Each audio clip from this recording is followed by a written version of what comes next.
Good evening, everyone, and thank you for joining us this evening. I'm Supervisor Mary Adams from Monterey County's beautiful 5th District. I think many of you know me, and I know many of you.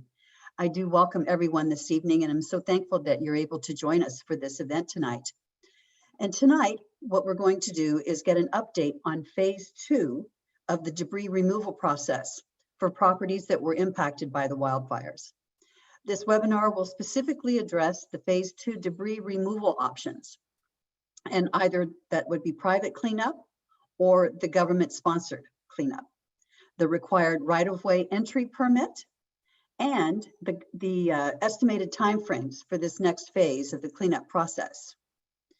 We're also going to be hearing from our Monterey County Office of Emergency Services staff, as well as Monterey County Environmental Health Services, Monterey County Housing and Community Development. We've got Cal OES here with us, and also Cal Recycle. So we have a really lineup of big stars for you tonight. Before we begin, just a few logistics for our participants this evening. We will be using the Q&A function to take questions from attendees. Attendees who have joined via Zoom online will find the Q&A at the bottom of your screen. Questions can be entered at any time during the presentation, but we're going to be holding all answers until after all the panelists have had their chance to comment. With that, I'm going to turn it over now to Kelsey Scanlon from the Office of Emergency Services here in Monterey County. And Kelsey, it's your show for now. Thank you. Thank you, Supervisor Adams. All right. So as Supervisor Adams had mentioned, we're just going to cover a lot of the same information that we had mentioned at the last debris removal webinar, with the additional updates from Cal OES and Cal Recycle about their progress and anticipated timeframes. And then we'll allow for Q&A. So as we had mentioned before, let's see, there we go. There are two options for properties that have destroyed homes, and that's either you can participate in the government debris removal program, or you can choose to do it on your own. The processes are fairly similar. For the most part, there's about half a dozen properties that have not gone through Phase 1 yet due to limited access or safety hazards on the property. But for the most part, every destroyed property is about at this phase right here, where you're choosing to either participate in the government-sponsored debris removal program, or you're inquiring as to what it will require for you to do it on your own through a private contractor. And so this flow chart was presented last time, and there hasn't been any updates to really the flow, but we've received a lot of questions about the actions that need to occur between submitting the opt-out waiver and actually removing the debris. And so we'll address that later on in the presentation. But really we're talking about, at this point in time, what is it that property owners need to submit to the county and when? So I'm going to hand it over to Kendra to talk about debris removal through the government-sponsored program. And ultimately, they're going to be the ones providing the update as to the progress that they've made, anticipated work starts and locations. And they're here to answer really any question that you have about the government debris removal program. So feel free, as Supervisor Adams had mentioned, to note your questions in the chat so we can answer as the presentation is going. And then any unanswered questions we will address at the end. All right, Kendra, it's all yours. All right, thank you, Kelsey. Good evening, everyone. My name is Kendra Boyer. I am the branch director with the Governor's Office of Emergency Services here in Monterey County. So I'm here to discuss the state's debris removal program. The first thing that is the essential in beginning the starting phases of the debris removal program is that right of entry form, the ROE. This is an extremely important form because it's what we have to have in order to enter your property. This is where you grant the county and the state access to begin and perform all of the work. So in that right of entry form, there is a section that's very important in addition to all the required fields. It's a note section. And this is where you can identify anything that you would like us to know. This is where you can let us know about septic tanks, where they're located, if you have a well, if there are locked gates, if we need a key or a code to access, if there's anything specific that you feel like we should be made aware of the property, if there's something that you were hoping that we could try to retrieve from the burn structure, such as like jewelry or family heirlooms and things like that. That's where this note section is very helpful. You can attach any additional forms that you'd like. It's not just limited to that one page. So any addendums that you'd like to add to the right of entry form, you're welcome to. I encourage you to number the pages, like 1 of 2, 2 of 2, 1 of 4, 2 of 4, however many pages you want to add. That way, when our teams receive the right of entry forms, they can make sure that they have all of the information that you've submitted along with that right of entry form. The county has links to the right of entry form on their website, and I'm sure they'll be sharing that link in this chat as well, so that you know where you can locate that form and how you submit it and where you submit it. Presently, the ROE deadline is December 15th. So just so for your awareness, we do intend on starting the assessment phase in the Carmel burn scar this coming Monday, December 7th. So the assessment phase, I'll describe that in a moment, but that's just like the starting phase of the program. You will not be notified when that does begin, simply because those do happen very quickly. And in order to be really efficient and get as many properties assessed as we can, the property owner is not notified during that phase, but you will be later on. And like I said, I'll be sure to clarify that in a moment. So one of the large questions that we received, the main question is, what do we do and how long does it take? So that site assessment phase that I was speaking of consists of 3 separate assessments. One is the site assessment, which is where we identify all of your parcel boundaries. So we make sure that we are identifying all structures that may have been affected on the property, not just your primary home. Some people may have barns or outbuildings that are in the backyard or in the field that aren't necessarily visible from the driveway. And so we do make sure that we assess the entire property. The second type of assessment we do is asbestos assessment. So all burn structures do have a certified asbestos consultant that goes through the burn structures and identifies if there is asbestos that needs to be removed separately. And then there's the hazard tree assessment. That is where either an arborist or a forester will be on the property assessing trees that may either be a threat to the debris removal contractor as they're working on the property, or to the public right of way if you happen to live on a county maintained road or near some other public improved property. If there is asbestos that's found during the asbestos assessment, that must be abated separately from all of the other debris, because it does have to go to a separate type of disposal facility, and it also has to be a specially certified contractor that performs that work. So that would also take place before the primary debris removal would happen as well.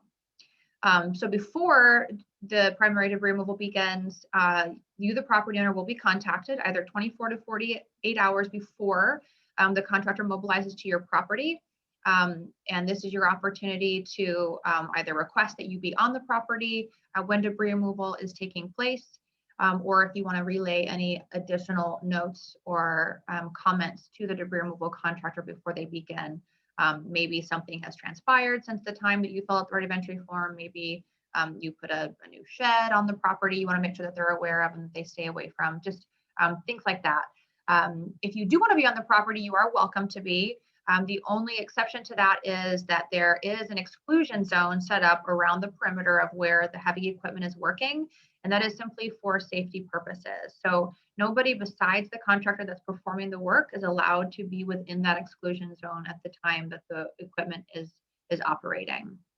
So you can be there and you can watch, but nobody besides the contractors can be inside that exclusion zone at the time of the work being performed. So what types of debris do we remove? We remove metal, which includes aluminum siding, camper frames. We also remove burned vehicles, which would be campers, minivans, motorcycles, things along those lines, ATVs. We remove ash and debris, which is basically your household contents and walls, melted plastics such as large water tanks, things along those lines. Once all of that is removed, we also do remove concrete foundations. Those are the slabs that were underneath the structure. That is not patios or sidewalks, things that were not affected by the fire, but simply the foundation of what was the former structure. If there was a vehicle burned on the driveway, we would remove the section of concrete from underneath the vehicle, just because I'm sure if you've witnessed burned vehicles, you have seen that there is a lot of contamination that comes out of the vehicle once it's burned. So we do remove that section of concrete, but we would relieve any undamaged concrete. Yes, and so one things concrete wise that we don't remove, like I said, we don't remove patios and sidewalks. We don't remove retaining walls or pools. We're not saying that the retaining walls, if we leave a retaining wall, we're not saying that it is safe to be used in your rebuild. However, we do leave it for a form of erosion control, and typically the property owner will have that replaced at the time of their rebuild. So once we remove the concrete foundations, we do perform a soil scrape, which is typically 3 to 6 inches of soil, and that's just to make sure that any residual contamination from the structure has been removed. Then we do perform soil sampling. So you'll see a lot of little flags all over the property, and we ask that you please do not move the flags, because that's how we know where we've taken samples. And if a sample comes back that it still has contamination in the soil, we want to make sure that we're only removing additional soil in the area that had the contamination and not across the entire property. So you'll notice on the flags there are like numbers and letters that's where we identify where those samples were taken. Additionally, we remove hazard trees. Like I stated previously, those are trees that are an imminent threat to the debris removal crews, or they may be dead or likely to die within 5 years as a result of the fire that would affect public right-of-way or public improved property if they were to fall. And it's also important to note here that this hazard tree removal is not only applicable for people who have burned structures, but maybe your home didn't burn, or maybe you didn't have an outbuilding that burned, but you'd had only property. You are eligible for this program as well. So you can simply fill out a right of entry form for hazard trees only, and the other portions that I'm speaking of wouldn't necessarily apply to you, but the hazard tree portion would. When the contractor is out there marking the trees, I want to make sure you're aware that there's lots of markings that are going on. Different people, or the power company and whatnot, mark trees differently. The trees that are a part of the state's program are going to be in a fluorescent blue paint.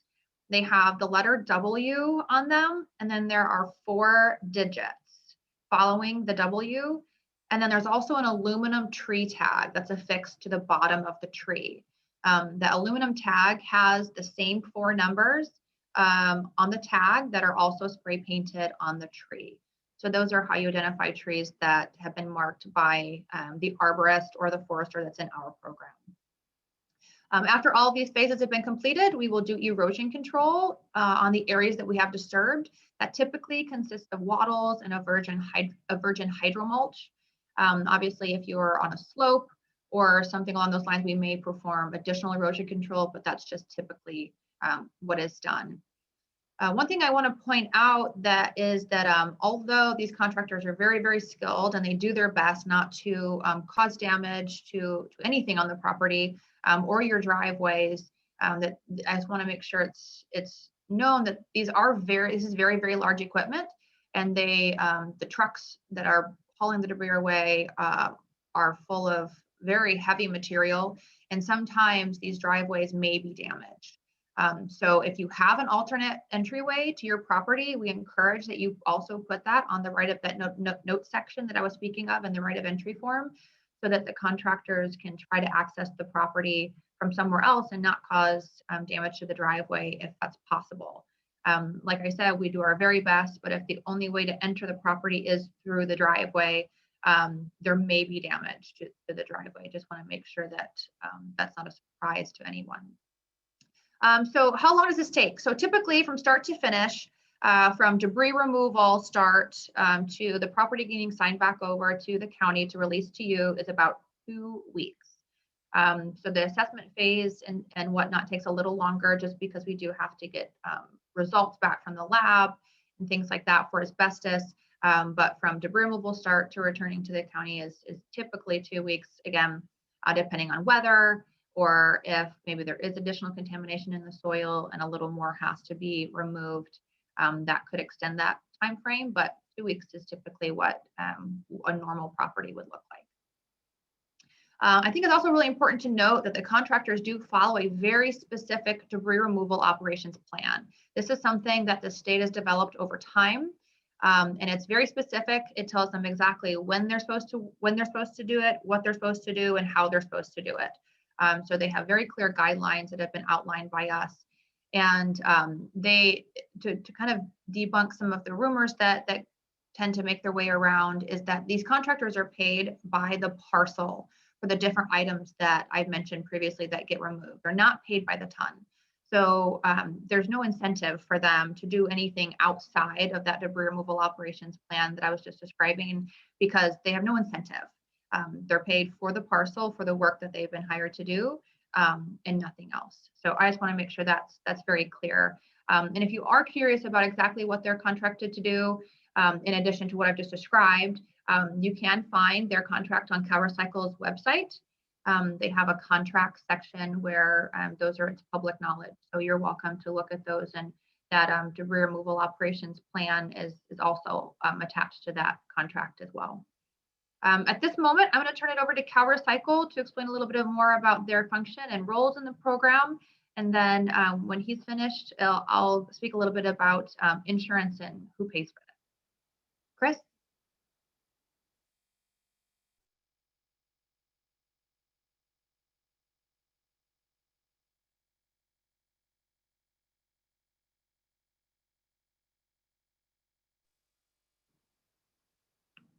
Chris McSwain?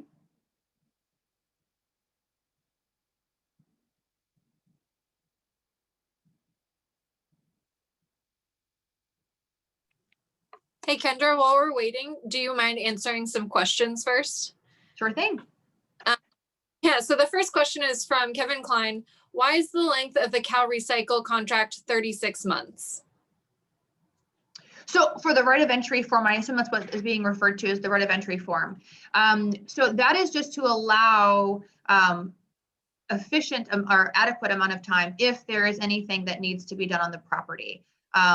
It will not take 36 months. Like I said, it's typically 2 weeks. There's legal reasons why they put, things like that in the right of entry form, just to allow the ability to come back on the property if there is something that needs to be remedied or rectified. But we do not anticipate in any scenario. I've been doing this for over 5 years, and there's never been a scenario that I've returned to a property 3 years later. Great, thank you so much. The next question comes from Marco Flag. Will a note be left on the property when the assessment or other work has been completed? So there won't be a note left, but there will be indicators. So like I said, for the asbestos assessment, when they've completed the asbestos assessment, if there was any suspected asbestos, you will see that there is pink spray paint on the property, and those are locations where they have sampled asbestos. Like I described for the hazard tree assessment, there will be the blue paint on the trees. However, there will not be a note left, but you are welcome to call the county's hotline, and they can be sure to let you know which stage of the program that you're in. And shortly, there will be a public-facing map that you can go to that will identify where you're by a color where your property is in the program. And like I said, and you can call the county hotline anytime to find out where you stand in the program. Great. And then the next question is, when do you predict properties will be completed? Actually, I'm going to amend this question. When do you predict properties in Trampa Canyon will start and when it will be completed? So that's Carmel Burn Scar. Okay. So we do plan on doing, like I said, the assessments will be beginning in the Carmel Burn Scar this coming Monday, the 7th. I believe that's where the majority of the right of entries that we've received are. So it'll probably be a week or two after the assessments begin before debris removal starts. And again, that's just depending on if there's asbestos, how long it takes to get the samples back, and how much asbestos is found. So it'll probably be a couple of weeks before we start debris removal in the Carmel Burn Scar. And we do not anticipate the entire program taking over 6 months. And again, that's not, I'm not saying it will take 6 months. I'm just saying that we don't anticipate the entire program taking longer than that. Great, and thank you. Yeah. And the more we know about how many right of entry forms we have, the easier it is to estimate a time frame. Again, it just depends on how many properties enroll in the program in those particular areas. Great. So the next question comes from Perry. If you are starting in Carmel, does that mean the River Road will be last? When do you expect River Road to be complete? So we try to work our best around the entire burn scar. We don't start, we don't go like north to south or east to west. We do our very best to. So River Road is on the River Fire Burn Scar. So he's asking when you're going to start on the River Fire Burn Scar, and are you guys going to do it at the same time, or do they have to wait until the Carmel Burn Scar is done, etc.? Understood. Sorry. Yeah. So same answer. We don't just start in one place and then finish that one location and move somewhere else. We are just starting our assessment teams on Monday in the Carmel Burn Scar, just because that's where there were some significant concerns about watershed. And so later in the week, we will be adding more assessment teams, and they'll be going out to the other burn scars as well. So everything will end up being done simultaneously. So you do not have to wait until all of the Carmel properties are completed, then River, then Dolan. It will all end up being done simultaneously. Great, thanks. Does that answer the question? Yes, it does. Thank you. Okay, also from Perry, who will determine whether driveways, etc., need to be replaced? If Cal OES decides that a driveway doesn't need to be removed, but the contractor determines it will be, can we pay for that from our insurance debris removal before we return the remainder to the state? So if the driveway is damaged by the fire or by the debris removal crew, then we will remove it. So if it's an undamaged driveway, we won't. But if we do damage it, like I said, during debris removal, we will take it out. However, if the question was if the contractor that is working on the state program, I think what I heard was if the property owner can request that the contractor is working for the state remove it with funds from their insurance, that would not be allowed just because they are under contract with us. I'm not sure if that was the intent of the question. Is more about let me word it this way. If there are any items on the property that are damaged by the fire, but they are ineligible for our removal in the state's program, you may remove those, use your insurance proceeds, and deduct that from what you remit to the county. Does that answer the question? I think so.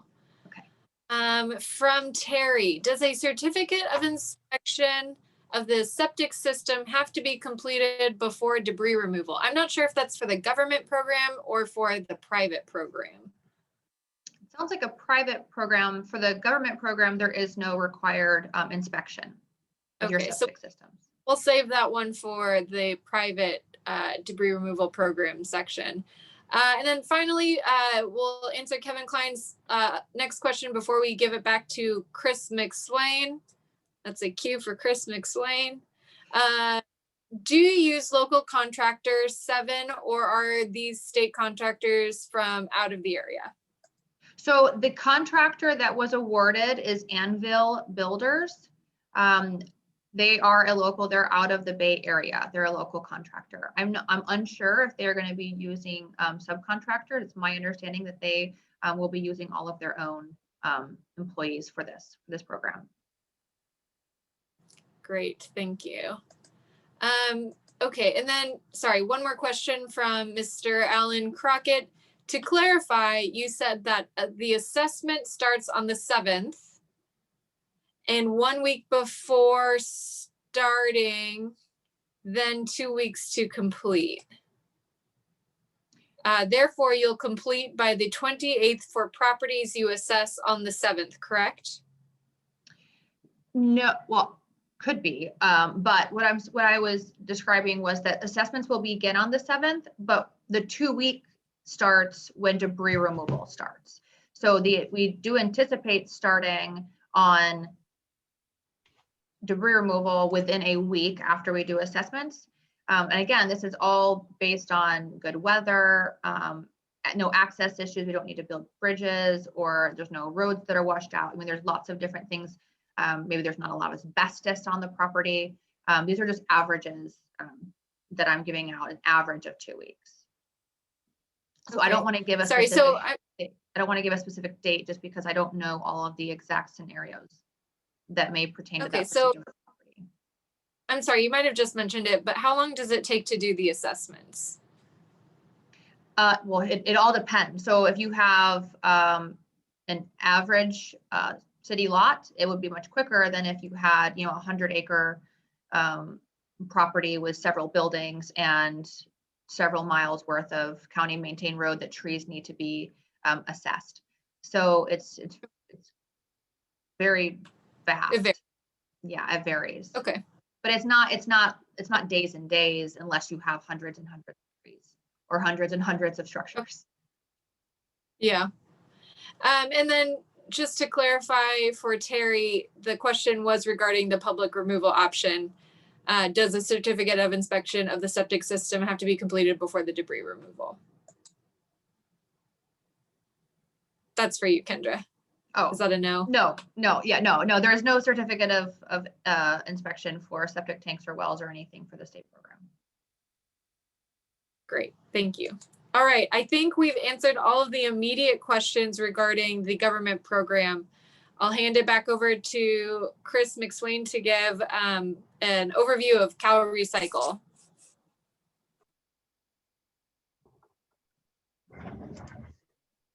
Thank you very much. Apologize for my computer.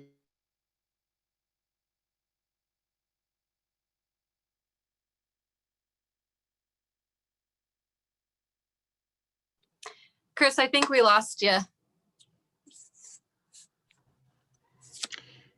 Yeah, you're losing me. I've got some sort of issue with my internet connection here. So I'm going to pass it off. Kendra should be able to answer any questions. And my apologies for my bad connection. That's okay. Thanks so much for letting us know. All right. So I just wanted to highlight a couple of points that Kendra had brought up. The right of entry permit is due by the 15th, and you can submit that to Frida Escobar. Her email address is on the website and will be updated and added to the ROE form. If you have any questions, you can call the hotline. I've posted it in the chat, and it will also be on the last slide. If at any point in time you no longer want to participate in the government debris removal program, you can withdraw the right of entry permit by submitting the withdrawal form, which is also on the debris removal program. However, any work that has been conducted on your property, the bill will still be sent to you just for the work up until the point for which you have submitted the withdrawal form. All right. eligible and ineligible debris. I believe, Kendra, you had already gone over most of this. Is there anything else you'd like to add about eligible and ineligible debris? I think I've spoken of everything. If there are any questions about what may or may not be eligible, if people want to put them in the chat, I'll be happy to answer those. Great, thank you, Kendra. I also wanted to highlight real quick that she did mention that property owners who have trees that are dead or dying as a result of the fire and threaten a right-of-way or the general safety of the public are eligible for the government debris removal program. And you can just say you only want your tree, your dead or dying trees removed. You don't have to commit to the full program. So if you do have a neighbor whose property was burned, but they didn't lose a structure and they don't necessarily know that they qualify, feel free to reach out to them and notify them that that is an option for them. Hey, Kelsey. Yeah. Sorry, just real quick, I wanted to provide a little clarification. So if they do have, so it is possible for them to only have their trees removed if that's all they have. But if they do have burned structures, it is a burn structure and tree removal program. So they wouldn't be able to elect just to have structures removed and not trees, or just trees and not structures. Great, thank you for that clarification. And Kelsey, I think I fixed my internet connection issue. If you still want any participation from me after that debacle. Your participation, thank you. Just quickly, you know, Kendra is your branch director, and she has a lot of good information. She's working with a multi-agency team that includes Cal Recycle. Cal Recycle, you may know us as your bottle and cans folk. But since 2007, we've been operating a debris removal program. We got into this work in part because of a wildfire that affected a neighborhood near Lake Tahoe. And what we understood was that the toxic runoff from wildfire ash was likely to have environmental impacts on Lake Tahoe. So that's been one of our guiding principles, is to do this work with the highest level of concern and attention to environmental health and public health. So Kendra can answer a lot about what we're doing right now, but as we go through all these different steps, this is really our guiding principle. We understand that debris removal is about getting people's lives back to normal, but it cannot be something that we're careless with. Where you live, the community that you're a part of is one that is, it's because of it's a beautiful place to be. And so we want to make sure that we don't compound the damage from the fire.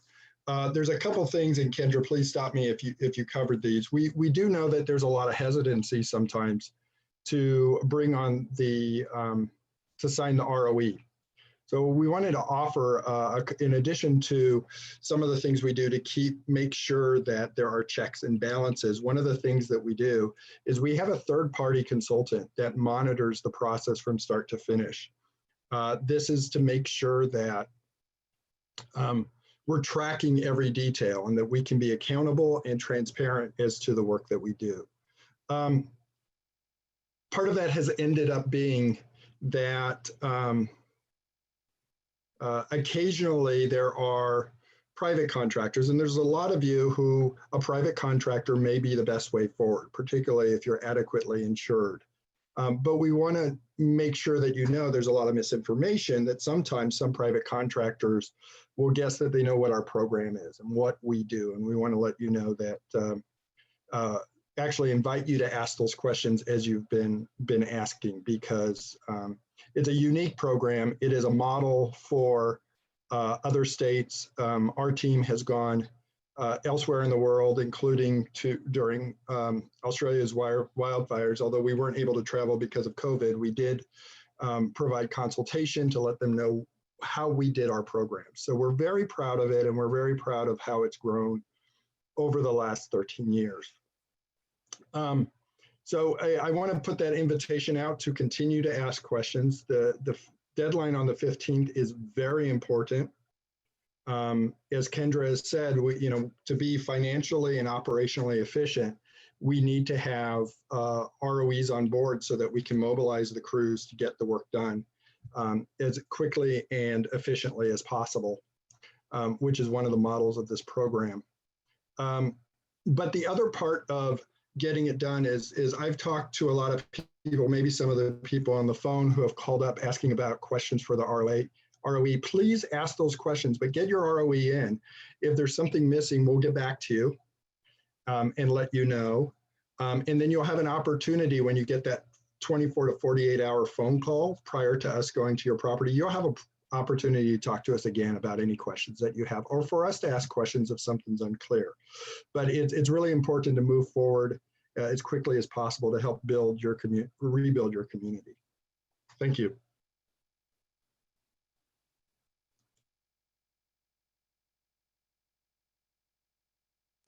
All right, thanks, Chris. So real quickly, and Kendra, correct me if I'm wrong, from Dan Malone and Rana Bradley, does tree removal include removal of fallen trees? And that is a yes, if it is in the roadway, correct, Kendra? So if trees are already down, then no, they would not be removed as part of our program. I stand corrected. All right, thank you. Actually, I have a follow-up question. So if there's a fallen tree on the property, can a property owner utilize their insurance that covers debris removal to remove the tree before they have to give it to the state? Absolutely, absolutely. Great, thank you. All right. If we sent our ROE in, how will we know that it has been accepted? You can call the hotline at 831-796-6472, and we can confirm that you have submitted your ROE. It has been processed by the Resource Management Agency, and we have submitted it to the state. So I will type that again. That's 831-796-6472. All right. Oh, for clarity, Dan Malone and Rana Bradley said we meant trees felled by contractors. And yes, that is, if a tree is cut by one of our contractors, it will be removed. That's a measure of their completion of the project. Yeah, and I think that the question was if we fell the tree, if we could leave it. And the answer to that question, though, unfortunately, is no. If we fell the tree, we have to remove it. There's a couple of reasons for that, but one of the main reasons is that we can't get rid of one hazard by cutting the tree down and then potentially cause another hazard by leaving trees on the property that could later become kindling for future fires. What I know that a lot of people think that they might be able to take this wood and turn it into a profit source for them. But in our past experience, the lumber mills and all the places are overwhelmed with the amount of trees that are being cut down because of PG&E and everything else. So that we find that the trees just end up lying there and they become what I was just speaking of, which is kindling for future fire. So that's one reason why we must remove them as part of our program. Great, thank you, Kendra. All right, so I'm gonna hand it over to Rick Encarnacion and his group to talk about the private debris removal program. So please make sure that when you ask questions in the Q&A that you specifically address which program it is you're asking the question about so we don't get confused. All right, just feel free to say next slide, Rick. Okay. Kelsey, Thank you. I'm so sorry, Kelsey. Would you like me to speak to the insurance portion real quick? for the Sure. state's Sorry, program? Rick. I'm sorry, Rick. Yeah, go for it. Sorry, I just want to make sure it's, there's a lot of questions out there about like who pays for this? How does it get paid for? And I just want to make sure that everyone's very clear. So all upfront costs are covered by the state's program. So there will be no out-of-pocket costs to you, the property owner. The only monies that you may have to remit to the county is anything that's left over in your debris removal policy. So that being said, there are typically two types of insurance policies. We have a specified amount and a non-specified amount. We like to refer to the specified amount as like a bucket type of insurance, which means that your insurance company may say you receive X amount of dollars to perform debris removal on your property. So the state will never seek any amount over what was in that specified amount of debris removal from your insurance. So even if the bill or the invoice that you receive from the county is for more than what you got in your specified amount, the state will never seek any more than that. And to kind of go back to a couple of the questions that were asked previously, which is, what if I remove things that are fire damage, but they were not eligible for the state's program? What you would do is you would remove those items, keep all of the receipts for the cost that you incurred to remove those items, and then you simply subtract that from what you have to remit to the county. So when you do receive the invoice from the county, you're going to show them, you're going to have the bill or the invoice that came from the state, and then you're going to have a description of the items that you removed with the invoices of what you paid contractors or landfills to remove it yourself, and then your insurance policy that showed how much you received, and you only have to pay the difference. The other type of insurance is the non-specified amount, which basically is just one lump sum of money that you receive from your insurance, which covers all your debris removal, all your tree removal, as well as your rebuild and the replacement of your contents. And the only amount of money that the county would seek from you if you have that type of policy is anything that's remaining after you've either rebuilt your home or purchased a new home. So again, then the same thing applies if there are ineligible items that need for our program that you need to remove. You also add that to the amount that you paid to have those items removed to whatever your rebuild or your repurchase price is. And if there is anything remaining, that amount is all that you would have to remit to the county. So, and if you are uninsured, then it will be there is no cost. The state picks up the cost if you were uninsured. Sorry, Kelsey, back to you. No, that's great. Thank you so much. I was remiss in skipping over that slide.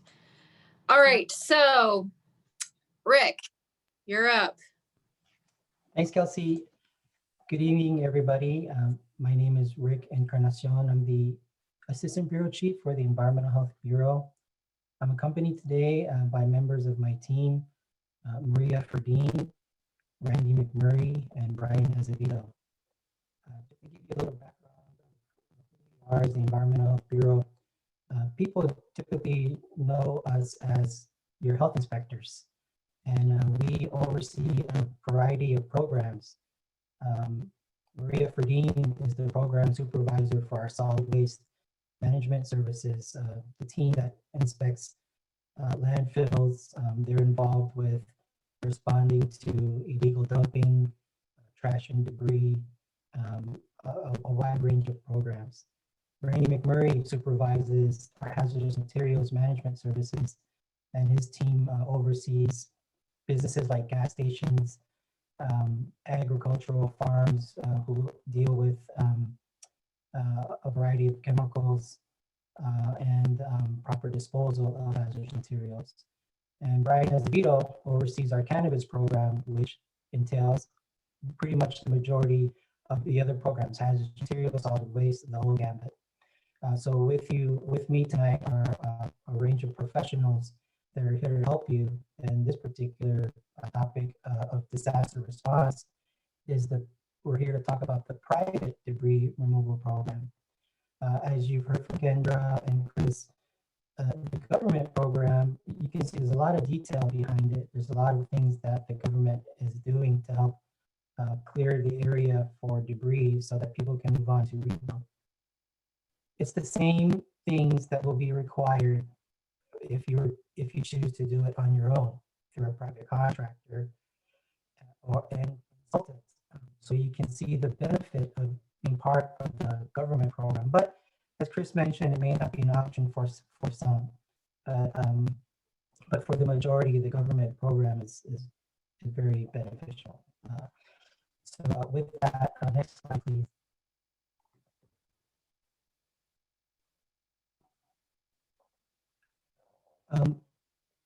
So just a recap. So the phase one part of the cleanup was the removal of hazardous materials. It was conducted by the US EPA, and we had a systematic approach. There was a lot of communication involved, and it's a prerequisite to move on to this phase two of removal of non-hazardous materials. In this picture, you can see a complete sign that's been posted to show that work has been done. But just note that complete sign doesn't mean to move forward with your own debris removal, as I'll explain in terms of the process. Next slide, please. So some of the elements of the private debris removal, in addition to everything that was explained that was being done by the government program, here are just some pointers. If property owners elect not to participate, you're still required to remediate the property and clean up the property. There was an ordinance that was passed related to these efforts, and everyone here, I know who's in attendance is trying to get into the government, is part of the government program, or is looking for answers for the private program. But there are cases where we just have no response at all from people, and for one reason or another, the property still needs to be cleaned. It would be considered a nuisance if not cleaned. And the last slide that I'll present kind of speaks about that abatement process. Property owners who opt out must submit an opt-out waiver, and I'll talk about that too, in addition to an application and work plan. So there's a series of documents that must be submitted in order to complete this process. The opt-out waiver, the application, and the work plan. Those are three separate things. Once a person has opted out of the government program, you cannot opt back in. Property owners, we're here to provide you some answers and overview tonight, but there's a lot of detail behind it, and that's why a private consultant and contractor would be required. This is not like registering your vehicle. It is a complex, complicated process. And like what Chris mentioned, the whole purpose also is to ensure people's health as well as the environment's health as we continue with the cleanup. Property owners will not be allowed to rebuild on the property until the county has issued a certificate of completion of the private program. So environmental health is as your health inspectors is kind of like in charge of overseeing this private program. I know there's been a lot of questions and requirements on how to do it. And if you're part of the government, does it all for you, and then they will, they have all the machinations and all the resources to pretty much complete the process. So as part of a private program, we will not issue a certificate of completion, which is required to continue on to the demo and rebuild. The deadline to submit the opt-out waiver and is by December 15th. So that would allow us time to review as well as time our efforts for summary abatements of those who have not responded at all to our efforts to try to reach out to participate in either the government or private program. Next slide, please. Hey, Rick, it's difficult to hear you. Your mic's been cutting in and out. Oh, I'm sorry. Let me see.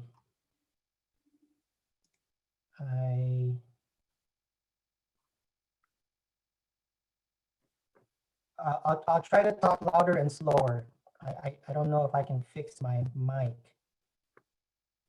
Does that sound a little better? Kind of, yeah, louder and slower might work. Okay, do I need, well, to recap the last slides, I was basically saying the private program is very complex and the government program allows a person to partake in everything and let the government do it. Otherwise, if doing the private program, it's a very complex program, and we're here to help you navigate through it.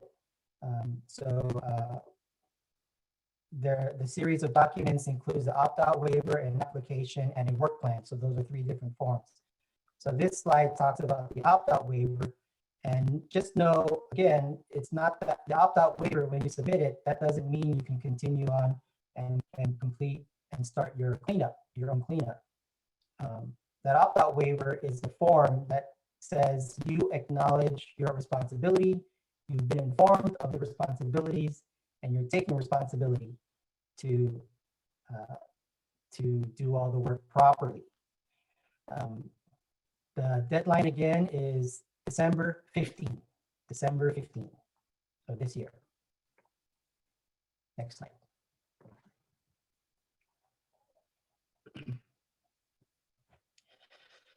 Okay, at this point, I'm going to turn it over to Maria Ferdine to go over the elements of a work plan. Good evening, everyone. So in addition to the opt-out waiver that needs to be submitted if you are opting out of the public cleanup that CalRecycle will be doing, you also have to submit a work plan.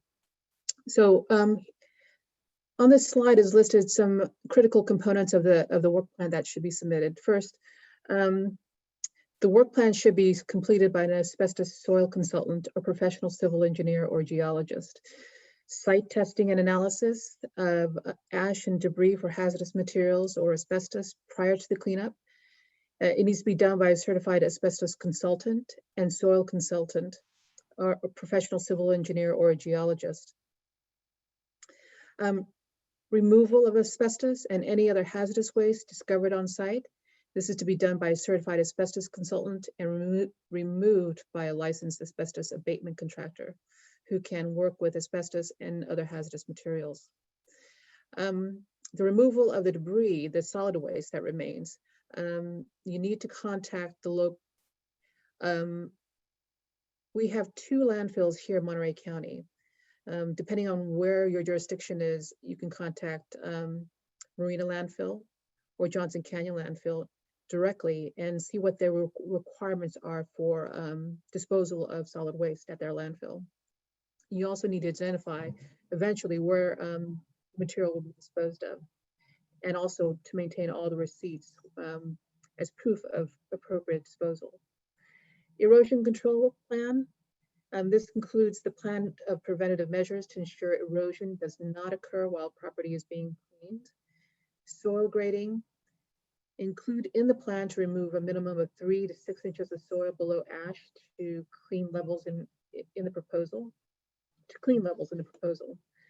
And a confirmation sampling. Final clearance sampling of site to be done when all work is completed to deem property safe to rebuild. Go ahead, next slide.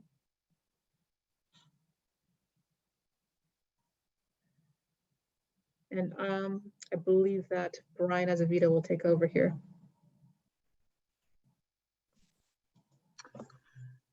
Thank you, Maria. Good evening, everyone. So additionally, part of the private program debris removal requirements would also be essentially everything that is performed by the government-sponsored debris removal program would have to be indicated in the work plan. And that would be including any removal of vehicles for recycling or other metals or other recyclable materials, such as appliances.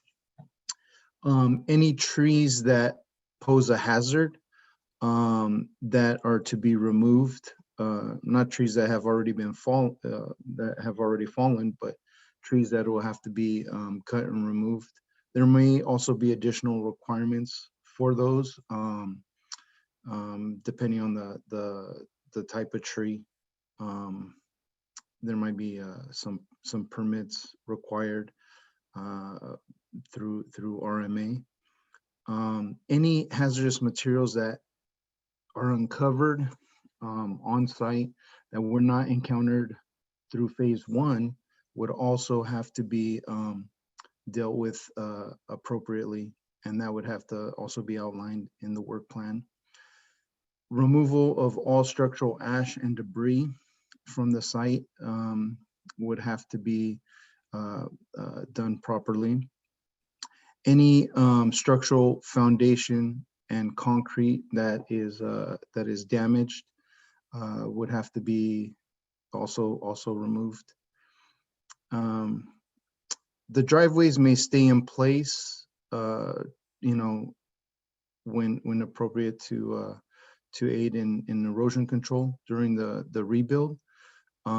If they are damaged in any way where it's not usable, or they contribute to other issues. For example, some septic systems are located beneath driveways. If that's an issue, that would have to be addressed as well. And also dust control and mitigation for dust while conducting the work on site would have to be included as part of the work plan as well. Let's see. Transport and disposal of any recyclable materials should be handled in an appropriate manner. If there is metal that is to be recycled or other debris, if it is overwhelmed with ash, that ash would have to be cleaned and removed prior to loading it onto the vehicle. A lot of recyclers have requirements for the cleanliness of the material that's coming into the site, so that way they don't exceed certain contamination levels. And all loads should obviously be covered and tarped as they're being transported on the highway to avoid any dust and debris flying off of the vehicle that's transporting the material. And in the end, soil shall be sampled and analyzed to verify that it meets standards to clean soil, so that the property can be rebuilt upon. Next slide.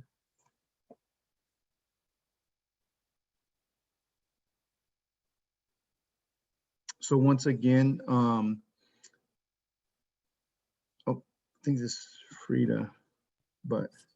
No, this is my slide. That's all I had for environmental health, but I can go back.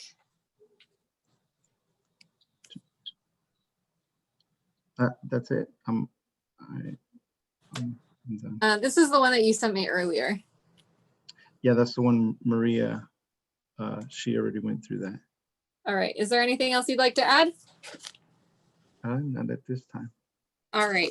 So a couple of questions for you before we move on to the next slide. And this is from Kevin Klein. If my property tests negative for hazardous waste and asbestos, where can I dispose of it? Well, first and foremost, before any testing of any material is done, that should be submitted. If this is for the private program, that would have to be submitted as part of the work plan. So before anything could be even sampled, a work plan should be submitted and approved prior to commencing any work.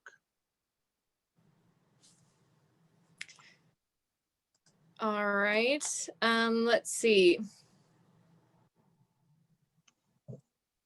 Metal is not a hazardous waste. Why can it not be removed and sent to recycle now? Yeah, metal isn't a hazardous waste. However, there may be, depending on what the metal is, like let's say if it's a automotive vehicle, there may be some hazardous metals on it, such as lead and other heavy metals. Nothing should be removed from the site, period, if this is for the private program, until the work plan has been approved by environmental health. So there should not be any work being done on the property until a work plan has been submitted and approved by environmental health. All right. Let's see. From an anonymous attendee, we were included in phase 1 cleanup, but have no burned structures, debris, or trees to remove for phase 2. Do we need to do anything further? County keeps sending us ROE form and deadline. I would say that person needs to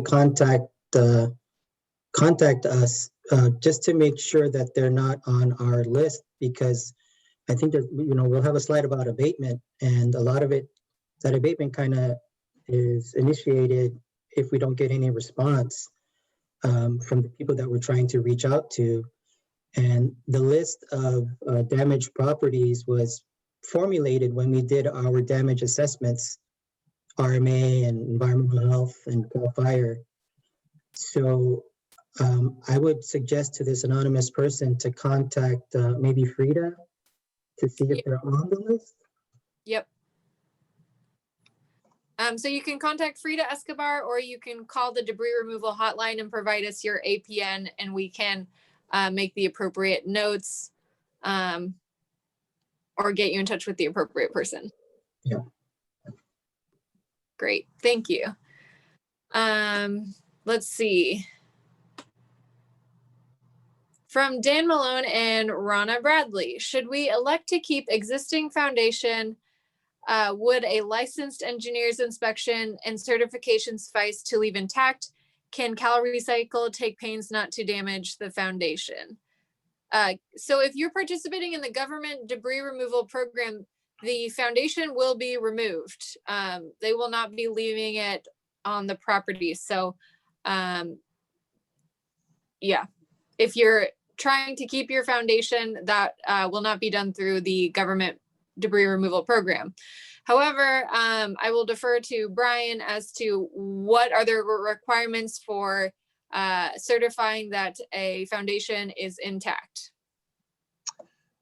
Yeah, so for the private program, if they have a licensed engineer that's certifying that, that would also have to go through RMA for building services prior to rebuild, to ensure that that foundation, is sufficient to rebuild upon. So I would have to defer that to RMA. I saw Josh Bowling in the panelists or the attendants, so I'm gonna bring him on over. Let's see, is he still on? There he is. Sorry, Josh. I don't know if you were planning on working tonight. Can I offer a further answer on that foundation question? Sure.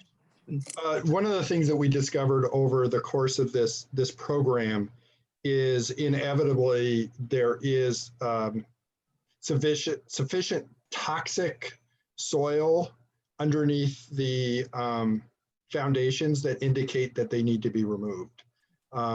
It's almost everyone has at least some, and that's because of the porous nature of the foundation. And the other thing that we have discovered from earlier in the program is when we didn't remove the foundation, inevitably, a lot of these foundations did not pass to be rebuilt upon and had to be removed later, but without the state's financing for it. So that's why our program takes the foundations. We've got enough data and soil sampling to show that if your structure burned, the foundation is not stable to be rebuilt on, and we have a soil toxicity problem that we need to follow up on.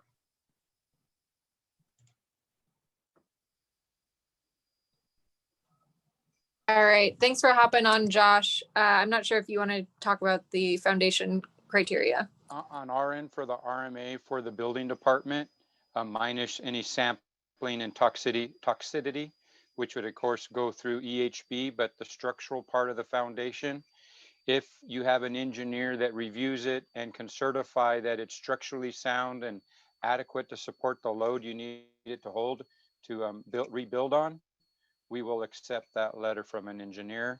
But again, any issues with the soil below it, any testing, that will be through EHB to make that determination.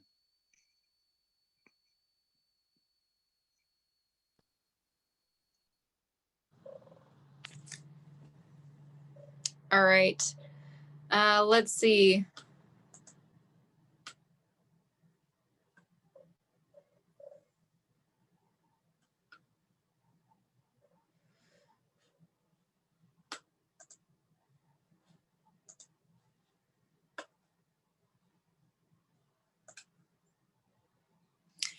From an anonymous attendee, if there were burned plastics, etc., on patios, will those be considered for removal? And what about walkways covered with burned ash?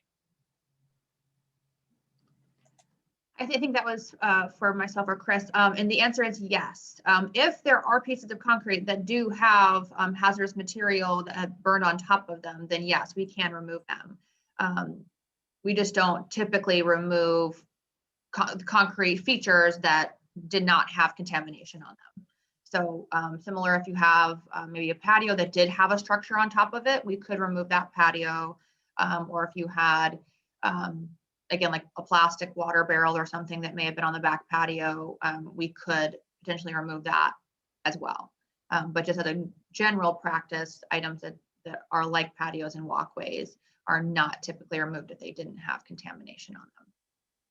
Great, thank you. And then a question for environmental health. Why do I not have the right to have my site tested by local hazmat professionals without a permit? Hi, good evening, Kelsey. This is Randy. So really what Brian was saying is if a company is going to be hired to test, we want to know that that company has the license to do that and have the proper certification. So that would be included in the work plan, because you wouldn't want to have someone go out and take samples and them not actually be certified to do it, because then you'd have to do it again. That's one of the reasons for the work plan, is to make sure everything is done adequately and properly, and we actually look in to make sure that those consultants have that proper certification. And also we have to be on site for the sampling, so we have to witness the sampling. So if you provide us test results and we weren't there for the sampling, then we would not approve those. And there was another question earlier. If the asbestos sampling comes out clean and the haz waste comes out clean, where can they take that debris? Each landfill has their own requirements on what they will accept. So if you're following the application that you received from the landfill that you decide to take your material to, then they will be the ones that would want to see those results, and they would want what they had in their application to be followed and test. You'd have to test for those elements.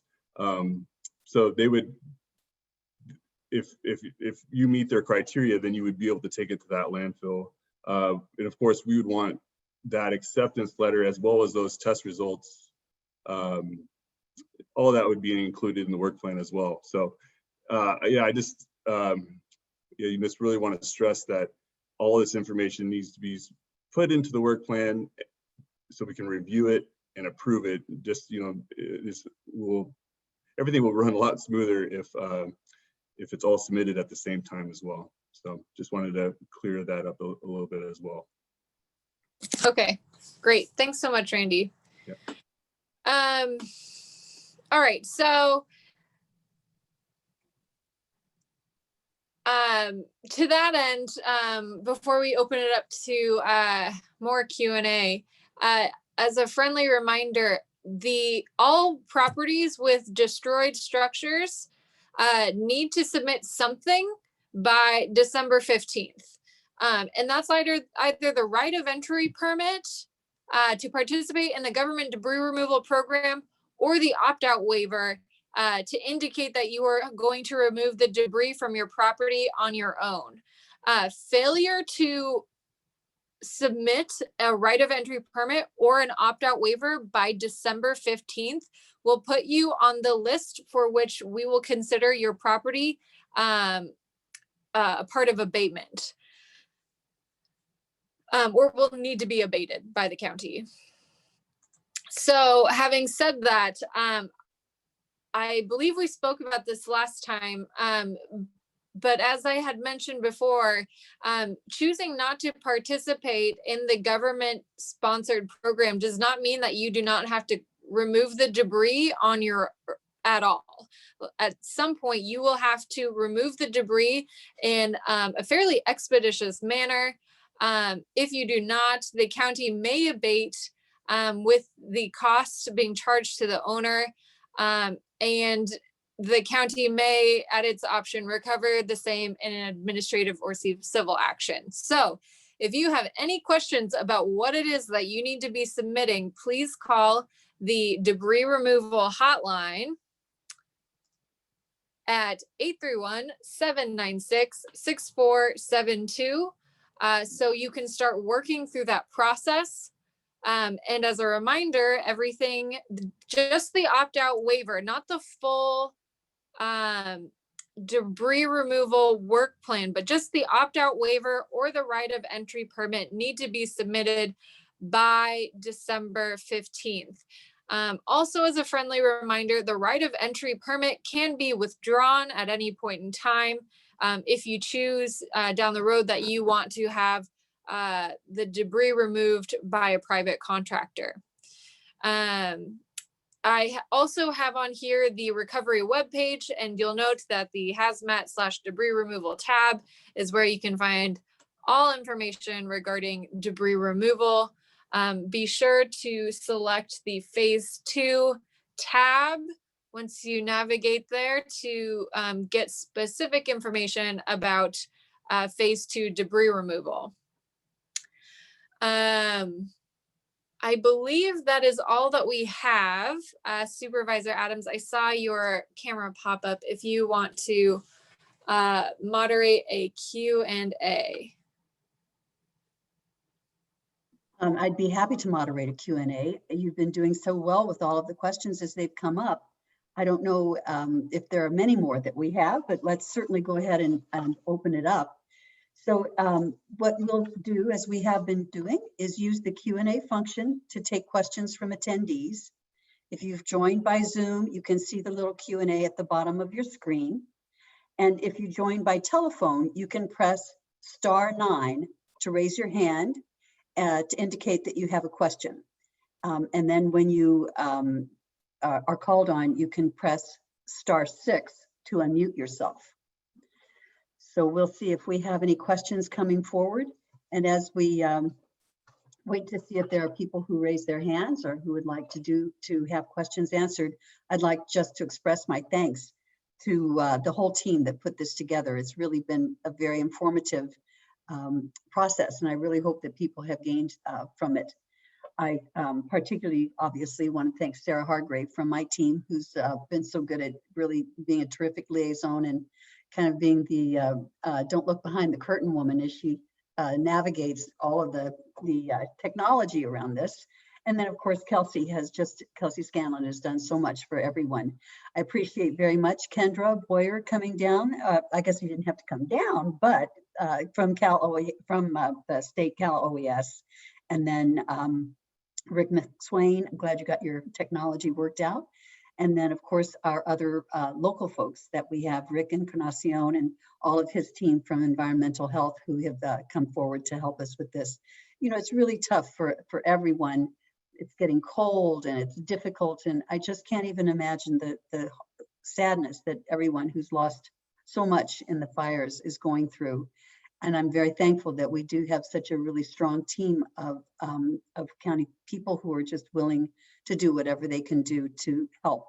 And that's exactly what we're here for, just to be able to help you with the issues that you have. So I see we have a few more questions and answer. And so Kelsey, I'm going to go ahead and read the questions, and then we'll see if you could direct me to whomever would be the best person to answer it. So the current first question that I see, I don't think this one has been answered. I'm curious how so much concern is exhibited regarding hazmat like asbestos, as we must have passed through the FEMA remediation to arrive at our present position. And we'll answer that live. Yeah, I'm honestly not sure what this individual is asking. Bongo Monster. If you could provide some clarification as to specifically what it is. I'm not sure if anybody else has any input. This is Randy again. Maybe because I've received people asking similar questions. You know, they're saying that their property went through phase 1. You know, how is there still hazardous materials or hazardous waste or asbestos still on the property if it already went through that cleanup process? And you know, it was a quick process, and I think, and Kendra, you might be able to explain this a little bit more, but to me, it seemed like phase 1 was a pretty quick process. They tried to get in there as fast as they could to remove, you know, the apparent hazardous waste that was seen, and you know, things that they knew contained asbestos. They probably removed that as well, but to my knowledge, they didn't do actually any asbestos testing. So during phase 2, there's actually testing that's being conducted, and that's why there's still a concern for material that's on site that might have asbestos, as well as as you're removing debris, you're going to encounter additional hazardous waste. So phase 1 was just kind of like a quick sweep to get as much as possible, you know, just in case, you know, the weather turned and there were rains. But that's all I got.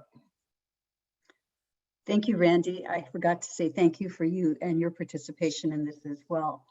So thanks for that. Yeah. And Kelsey, do you have anything else you'd like to add to that? I wanted to mention that Randy's answer is pretty spot on. Mm-hmm. The phase 1 really is just getting anything that's obvious. They don't do disturbance of the ash footprint. They don't dig through the ash or the debris. And we frequently find a lot of material that's underneath. Also, a lot of chimneys will have asbestos, and their role is not to do any chimney knocking down or anything like that. So we do a much more thorough examination of the footprint. And of course, any material that may have been dissolved into the ash and activated through the fire process that's not bulk items are going to be there in the ash, in the debris. So. Great, thank you. So shall we go to another question? And this one I'm familiar with. It says there are very few, if any, paved driveways in Trampa Canyon. Does Cal Recycle assess and then send equipment that's appropriate for the road size, the composition, and the weather conditions? That is part of the initial site assessment, is getting a look at what the access is and making sure that the crews are prepared before they enter the property for whatever the situation may be there, for access, for driveways, anything that is necessary to adequately clean the site. Okay, thank you. Another question. Why cannot have the opt-out be withdrawn at any time? Hi. So first of all, Mr. Klein, feel free to give me a call tomorrow. You can use the hotline number. It goes directly to my cell phone. I'd love to talk to you more about all of your options. Specifically for the opt-out form, the intent for the opt-out, not being able to withdraw the opt-out, was that if your opt-out waiver has been submitted and there is intent to remove the debris, it may be likely that you have already removed some of the debris prior to Cal Recycle beginning their removal of the debris, at which point you would have made yourself ineligible just due to the fact that you had moved debris around your property. I'm more than happy to work with you to work through some of these issues. If you would like to remain in the government sponsored program, we can set up a call to make sure that your property is still eligible, so long as the ROE is still submitted before December 15th and work has not already been done on the property. So like I said, feel free to give me a call tomorrow, and the phone number is in the chat as well as on the website. And I think you might also still have my cell phone number from our last conversation. And if all else fails, I think I have your contact information and I will give you a call tomorrow. Good. Sarah, I saw that your name was up for wanting to comment on a couple of the previous questions. Is that so? No, I'm sorry. That was a mistake. I was just trying to show that the questions had been answered. Thank you. Okay, good. Thank you very much. I thought, geez, but I can hardly wait to hear what she's going to say. Okay, so then there's another question. This is from Lindsay. Is the time frame for public debris removal still December, January, February? The webinar gave it 3 months starting December 1. The first webinar gave it 3 months starting December 1. So is that still on? Yes, so we did start assessments in our branch on December 1st, and our branch consists of 5 separate counties here in this close proximity of Monterey County. Assessments will begin on December 7th in Monterey County, but yes, debris removal will be beginning in December and will be conducted through December and January. Like I said, it may go to the outside of the end of the program. We're looking at 6 months, but I think the 3 months that I spoke to during the first webinar is much closer to the likelihood of completion, just because of the number of properties that have elected to opt into the program so far. Great, good. Thanks very much, Kendra. I'm not seeing any additional questions. Let's see. So actually, maybe I'll just go ahead and say that this meeting has just really been so helpful. I don't know, I'll have to look to Kelsey and the team to see if as time goes by through the rest of the process, perhaps in January or February, if there's a need to have another community meeting like this to provide additional information or just kind of let people have an opportunity to touch in. But again, I'll look to my experts, starting with Kelsey, to see whether or not that could be a possibility if need be. Mm-hmm. We do not currently have one scheduled for debris removal, but we'll certainly consider it as debris removal continues. But if there are specific requests from the community, we would be happy to hear them. And as I had mentioned, you can call that hotline number and let us know all of your thoughts, concerns, opinions, observations, recommendations, constructive criticism. I'm also great at counseling unofficially. So more than happy to take a phone call and receive recommendations from the community. Great, good. That sounds just really terrific. And I very much appreciate all of the efforts that everybody has been putting in. I can say that I know Kelsey was just working 24 hours a day during the fires and has not slowed down yet. So my hope is that everybody is going to be safe as we move forward through this entire process. And again, I just offer complete thanks to all of the people who give their time and their intelligence and their efforts and their expertise to make this process as easy as possible for all of the people in our community who have really suffered so much. This morning, I was on another Zoom with someone who lives up at the Soleado area, and he had a beautiful picture that he had taken from his house from up there. And he said, yeah, you know, it doesn't look like that now. You know, it's all scorched and burned. And I was just thinking about our Zoom this evening and how many of you are experiencing that same thing. I hope that people are safe, and I hope that people are in a nice, warm, dry spot as we get through the rest of this year. So with that, I will say thank you all. Are there any last comments from anyone? Carrie, Hearing- just very briefly, I want to say we just got a message from Chip Leno suggesting a webinar about the rebuild process. And so I think that's a great suggestion, and we can work with Kelsey to make that happen. Great. Thank you so much for that, Sarah. That sounds like a really good idea. Okay, on that high note, then I'll simply say thank you again. And if we don't speak before the end of the year, I hope that you have a lovely holiday season that is warm in your hearts. So thank you, everybody. Bye-bye.